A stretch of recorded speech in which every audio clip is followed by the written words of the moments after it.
Hello guys, আসসালামু আলাইকুম। আমি চম্পা আক্তার। অনেক দিন পরে আপনাদের মাঝে একটা ভিডিও নিয়ে চলে আসলাম। আসলে ব্যস্ততার কারণে ভিডিও দিতে পারিনি। তো এটা হইলো যে আপনাদেরকে যে আমি সিম গাছ দেখাইছিলাম সেটারই আপডেট ভিডিও। এদিকে আমরা মাটি ফেলাইতেছি, পুকুরের ভিতরে চতুর্দিকে যে মাটি ফেলাইতেছি। তো মাটির তো আরও কাটার দরকার। আসলেই ওই সময় এতটুকু কাটা হয়েছে, তারপরে গাছগুলো এদিক থেকে উঠানো হয়েছে আর কি। নিচু গাছ, দুইটা নিচু গাছ উঠানো হয়েছে, অথচ নিচু গাছে কিন্তু কি বলে, বইল বলে নাকি বইলি বলে আমাদের ওদিকে, এদিকে কি বলে বা জোয়ার বলে।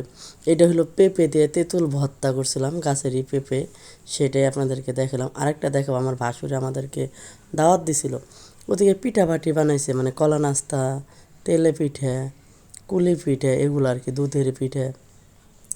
আমাদের গ্রামে এগুলাই খায় আর কি।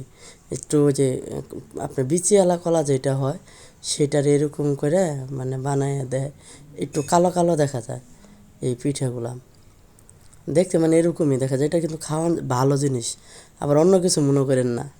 আর এটা হইলো গরুর মাংস, তারপরে হইলো যে মুরগির মাংস, আর ডাল ভাজি, এগুলাই আর কি। গ্রামে এরকমই খাওয়ানো হয় আর কি। তো ভালো থাকেন, সুস্থ থাকেন। আসসালামু আলাইকুম। আমার ভিডিওটা সাবস্ক্রাইব ও কমেন্ট শেয়ার করবেন।